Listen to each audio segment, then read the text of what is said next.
माँ जा बाबूजी से कह दे पूरे मोहल्ले में मिठाई बांटने की तैयारी कर ले। माँ जा बाबूजी से कह दे पूरे मोहल्ले में मिठाई बांटने की तैयारी कर ले, क्योंकि इस बार का टॉपर तेरा ही बेटा बनने वाला है। दोस्तों, मैट्रिक एग्ज़ाम को ध्यान में रखते हुए एक नई सीरीज की शुरुआत की गई है जिसका नाम है T20 सीरीज एग्ज़ाम का बाबू। दोस्तों, इस सीरीज में हम आपको बताएंगे 20 सब्जेक्टिव प्रश्न। आज की क्लास में हम इतिहास के सभी प्रश्न को देखने वाले हैं। 20 प्रश्न इतिहास के ही मिलने वाले हैं, तो ध्यान से देखिए 20 सीरीज को। पहला प्रश्न है, पूंजीवाद क्या है? दोस्तों, इसका आंसर हो जाएगा कल कारखाने एवं उत्पादन के साधनों का स्वामित्व व्यक्तिगत हाथों में रहना ही पूंजीवाद कहलाता है। नेक्स्ट प्रश्न को देखिए। नेक्स्ट प्रश्न है, खूनी रविवार क्या है? खूनी रविवार क्या है? दोस्तों, इतिहास के सभी वेरी इंपॉर्टेंट क्वेश्चन को लिया गया है। 9 जनवरी 1905 को रूसी जनता का समूह रोटी दो नारे के साथ सड़क पर प्रदर्शन करने लगी। जार ने उन पर गोलियों की बौछार करवा दी, जिसमें हजारों की मौत हो गई और यह दिन रविवार का दिन था, इसीलिए इसे खूनी रविवार के नाम से जाना जाता है। दोस्तों, यहाँ पे रूसी एक बार होगा। चलिए अब देखिए नेक्स्ट प्रश्न को। दोस्तों, नेक्स्ट प्रश्न आपके सामने आ चुका है। नेक्स्ट प्रश्न यह है कि अक्टूबर क्रांति क्या है? अक्टूबर क्रांति क्या है? दोस्तों, इसका आंसर हो जाएगा लेनिन के नेतृत्व में रूस के राजा केरेंस्की के खिलाफ तख्ता पलट का निश्चय किया गया। पेट्रोग्राद के रेलवे स्टेशन, बैंक, डाकघर, टेलीफोन केंद्र, कचहरी तथा अन्य सरकारी भवनों पर अधिकार कर लिया गया, जिसके कारण केरेंस्की भाग गया। इसे ही अक्टूबर क्रांति के नाम से जानते हैं। चलिए अब देखिए नेक्स्ट प्रश्न। दोस्तों, नेक्स्ट प्रश्न आपके सामने आ चुका है। सर्वहारा वर्ग किसे कहते हैं? सर्वहारा वर्ग किसे कहते हैं? दोस्तों, इसका आंसर हो जाएगा रूसी समाज का वैसा वर्ग जिसमें किसान, मजदूर, मेहनतकश जनता एवं गरीब लोग शामिल होते थे, उसे सर्वहारा वर्ग कहते थे उस समय। ठीक है, चलिए अब देखते हैं नेक्स्ट प्रश्न को। दोस्तों, नेक्स्ट प्रश्न आपके सामने आ चुका है। एक तरफा अनुबंध व्यवस्था क्या थी? यदि आपको लगे कि मुझे इस प्रश्न का आंसर पता नहीं है तो फटाक से स्क्रीनशॉट लीजिए और सटाक से याद कीजिए, क्योंकि समय बहुत ही कम है।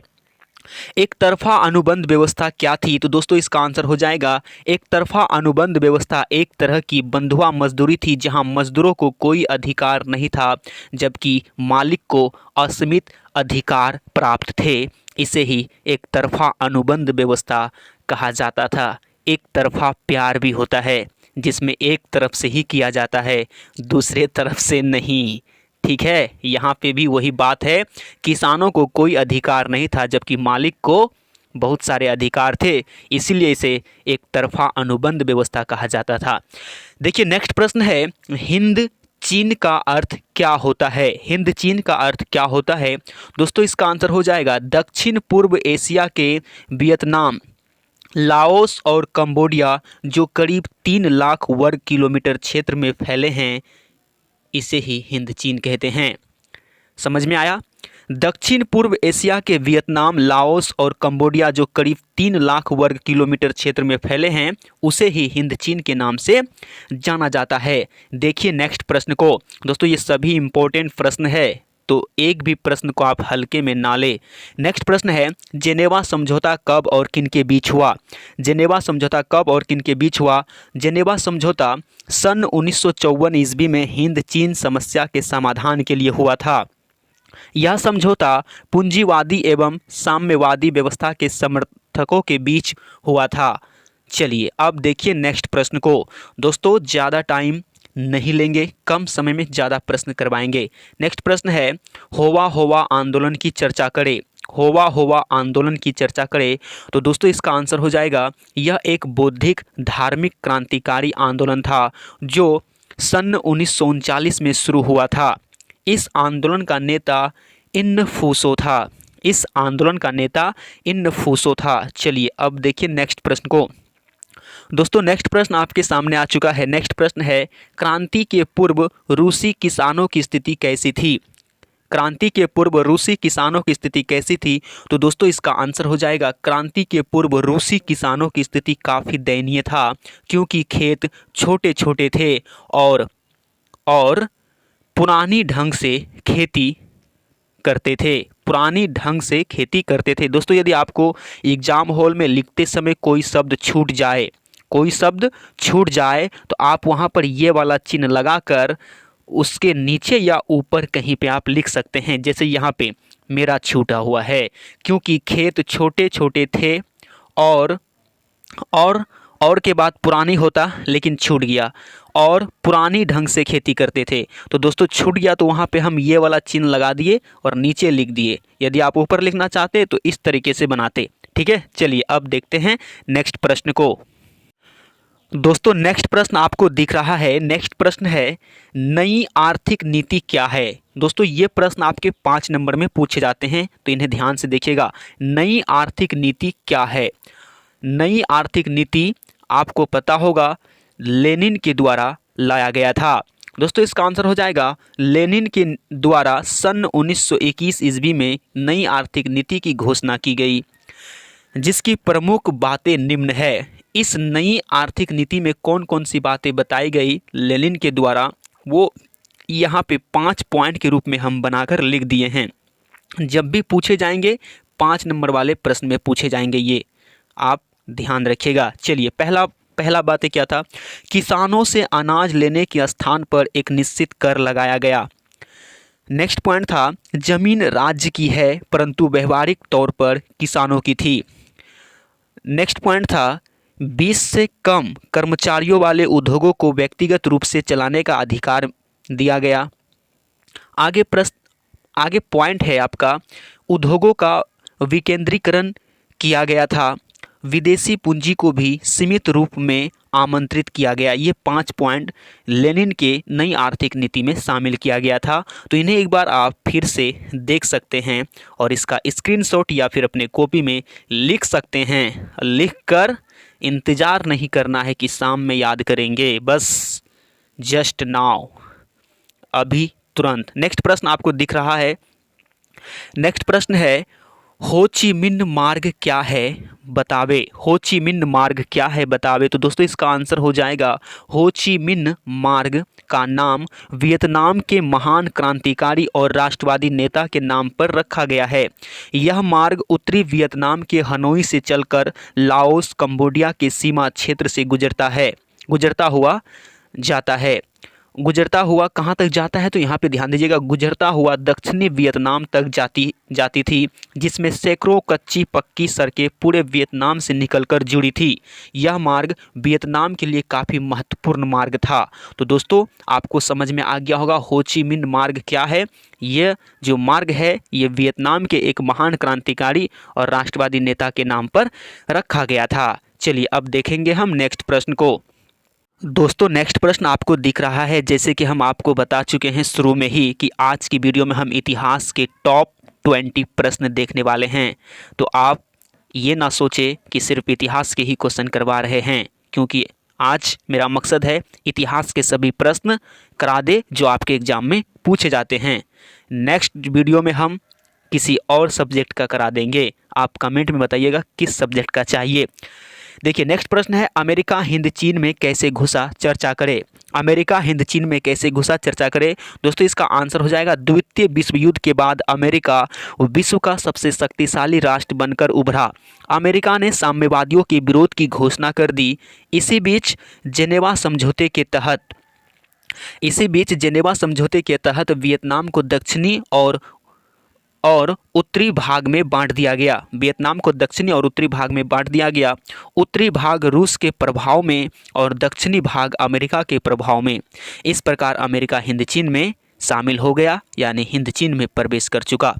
नेक्स्ट प्रश्न आपको दिख रहा है, नेक्स्ट प्रश्न है चंपारण सत्याग्रह के बारे में बताएं। चंपारण सत्याग्रह के बारे में बताएं तो दोस्तों इसका आंसर हो जाएगा बिहार के चंपारण जिले में किसानों पर नील की खेती करने की तिनकठिया प्रथा थोपी गई थी। इस प्रथा से किसानों की स्थिति काफ़ी दयनीय हो गई थी। इसी समस्या के निवारण के लिए महात्मा गांधी ने 1917 में एक आंदोलन किया जिसे चंपारण सत्याग्रह के नाम से जाना जाता है। चलिए देखिए अब नेक्स्ट प्रश्न को। दोस्तों नेक्स्ट प्रश्न है असहयोग आंदोलन। असहयोग आंदोलन प्रथम जन आंदोलन था कैसे? असहयोग आंदोलन प्रथम जन आंदोलन था कैसे? तो सुनिए इसका आंसर हो जाएगा जन आंदोलन का अर्थ है जनता द्वारा किया जाने वाला आंदोलन। असहयोग आंदोलन एक ऐसा आंदोलन था जिसमें खिलाफत का विरोध, सरकार की घोषणा के खिलाफ एवं स्वराज की प्राप्ति, तीन उद्देश्य थे। ये तीन उद्देश्य थे असहयोग आंदोलन में। इन उद्देश्यों को पूरा करने में संपूर्ण जनता एक साथ थी, इसीलिए इस आंदोलन को प्रथम जन आंदोलन कहा गया। चलिए अब देखते हैं नेक्स्ट प्रश्न को। दोस्तों नेक्स्ट प्रश्न आपको दिख रहा है, नेक्स्ट प्रश्न है औद्योगिकरण से आप क्या समझते हैं? औद्योगिकरण से आप क्या समझते हैं? दोस्तों इसका आंसर हो जाएगा वह प्रक्रिया जिसमें उत्पादन मशीनों द्वारा अत्यधिक मात्रा में कारखानों में होता है तो उसे औद्योगिकरण कहते हैं। यानी उत्पादन जो है वो मानव द्वारा ना होकर मशीनों द्वारा होना औद्योगिकरण कहलाता है। इसके खपत के लिए बड़े बाजार की आवश्यकता होती है, क्योंकि मशीन के द्वारा कोई भी सामान बनाया जाएगा तो वो अधिक मात्रा में बनेगा और कम समय में बनेगा, तो ऐसे में उसे बेचने के लिए बड़े बाजार की आवश्यकता भी होगी। नेक्स्ट प्रश्न को देखिए। नेक्स्ट प्रश्न है शलम पद्धति की शुरुआत कैसे हुई? शलम पद्धति की शुरुआत कैसे हुई? दोस्तों इसका आंसर हो जाएगा औद्योगिकरण ने शलम पद्धति की शुरुआत की। मजदूर शहर में छोटे छोटे घरों में जहां किसी तरह की सुविधा उपलब्ध नहीं थी रहने को बाध्य थे। आगे चलकर उत्पादन के उचित वितरण के लिए आंदोलन शुरू की। पूंजीपतियों द्वारा उनकी बुरी तरह शोषण किया जाता था। किनका? तो मजदूरों का। चलिए अब देखिए नेक्स्ट प्रश्न को। दोस्तों नेक्स्ट प्रश्न आपके सामने आ चुका है, शहर किस प्रकार की क्रियाओं का केंद्र होते हैं? तो दोस्तों इसका आंसर हो जाएगा शहर राजनीतिक प्राधिकार के केंद्र होते हैं, जहां दस्तकार, व्यापारी और अधिकारी बसते हैं। चलिए अब देखिए नेक्स्ट प्रश्न को। दोस्तों नेक्स्ट प्रश्न आपके सामने आ चुका है। आप भी सोचते होंगे कि सर थोड़ा जल्दी जल्दी बता दीजिए, इसीलिए हम जल्दी जल्दी बता रहे हैं ताकि आपको सारे प्रश्न पता चल जाए और उसका आंसर भी। देखिए नेक्स्ट प्रश्न है शहरों ने किन नई समस्याओं को जन्म दिया? शहरों ने किन नई समस्याओं को जन्म दिया? तो दोस्तों शहरों ने आवास और जलापूर्ति की समस्याओं को जन्म दिया, क्योंकि शहर के अनियोजित विस्तार के कारण 1850 तक शहर में आवास और जलापूर्ति की समस्या बढ़ चुकी थी। नेक्स्ट प्रश्न को देखिए। नेक्स्ट प्रश्न है विश्व बाजार किसे कहते हैं? विश्व बाजार किसे कहते हैं? तो दोस्तों इसका आंसर हो जाएगा वह बाजार जहां विश्व के सभी देशों की वस्तुएं आम लोगों को खरीदने के लिए उपलब्ध हो तो उसे हम विश्व बाजार कहते हैं। चलिए अब देखते हैं नेक्स्ट प्रश्न को। दोस्तों नेक्स्ट प्रश्न आपके सामने आ चुका है। प्रश्न है कि छापा खाना यूरोप में कैसे पहुंचा? छापा खाना यूरोप में कैसे पहुंचा? दोस्तों इसका आंसर हो जाएगा छापा खाना के आविष्कार और विकास का श्रेय चीन को जाता है, लेकिन उस कला का प्रसार जब यूरोप में हुआ तो उसका विकास बहुत तेज़ी से हुआ। इसका मुख्य कारण यह था कि चीनी भाषा में करीब 40,000 वर्णाक्षर थे। सभी वर्गों का ब्लॉक बनाकर उपयोग करना कठिन कार्य था। आगे देखिए, कठिन कार्य था।